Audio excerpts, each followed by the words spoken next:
সেখানে লোকজন অবস্থান গ্রহণ করেছে। প্রতি শুক্রবারে মাগরিব থেকে রাত 10টা পর্যন্ত এখানে অবস্থান গ্রহণ করে। আমরা সাভার থানা থেকে শুরু করে ঢাকা বিশ্ববিদ্যালয় পক্ষান্তর প্রত্যাশা সভার সাথে আলোচনা করেছি। এখানে আমাদের প্রধানদের হামলা করে রক্তাক্ত করে অজ্ঞান করা হয়। আমরা সেই জায়গায় আজকে আমাদের প্রোগ্রাম মানববন্ধন এখানে শেষ করবো। আর একটু সামনে যাই, ঘোড়ার মঞ্চের সামনে চলেন। সমকামীদের ঠিকানা লেসবিয়ানের ঠিকানা গেরোদের ঠিকানা গেরোদের ঠিকানা সমকামীদের ঠিকানা সমকামী সন্ত্রাসীদের ঠিকানা লেসবিয়ানের ঠিকানা সমকামীর অবস্থান গ্রহণ করেন। এবং আমরা দেখেছি পার্শ্ববর্তী যতগুলো দোকান আছে, এই ফুচকার দোকান থেকে শুরু করে ওই পাশে অনেকগুলো সিন্ডিকেট এখানে বসে থাকে।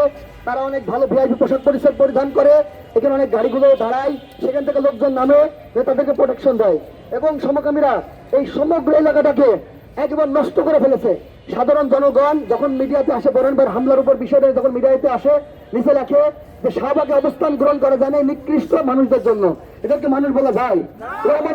এই অমানুষ তারা পুরুষ, বেসিক্যালি তারা পুরুষ। লেসবিয়ান মানে কি? পুরুষ নারী নারী বিবাহ করতে চায়। গে মানে কি? পুরুষে পুরুষে বিবাহ করতে চায়। বাইসেক্সুয়াল মানে কি? একজন পুরুষে নারীর সাথে সঙ্গম করে, পুরুষের সাথে সঙ্গম করে। সি নাউজুবিল্লাহ। আর তারা ট্রান্সজেন্ডার, পুরুষ হয়ে নিজের পুরুষ অঙ্গকে কর্তন করে হরমোন ইনজেক্ট করে নারীর অবয়বকে সামনে উপস্থাপন করে, কিন্তু তারা কখনো মা হতে পারে না। তার মানে শুধুমাত্র নিজের অন্তরে খায়েশ মেটানোর জন্যই তারা ট্রান্সজেন্ডার হয়। আমরা বলতে চাই, বাংলাদেশ সরকারের সাথে ঘাপটি মেরে যে সমস্ত সিন্ডিকেট অবস্থান গ্রহণ করছে, আন্তর্জাতিক এজেন্ডা বাস্তবায়ন করবার নীলনকশা প্রণয়ন করছে, মুসলমান ইসলামিককে ধ্বংস করবার নীলনকশা প্রণয়ন করার চেষ্টা করছে, প্রতি শুক্রবার ট্রান্সজেন্ডারকে এখানে অবস্থান করানোর চেষ্টা করছে, আমরা তাদের এই নীল নকশাকে বঙ্গোপসাগরে ভাসিয়ে পশ্চিমে পাঠাতেছে। আপনারা রাজি আছেন কিনা? আমরা তাদের নীল নকশাকে বাস্তবায়ন হতে দিতে পারি? আমরা প্রতি শুক্রবারকে এখানে অবস্থান করতে পারি?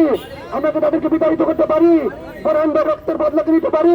সাংবাদিকের হত্যা বদলাকে নিতে পারি? পারি।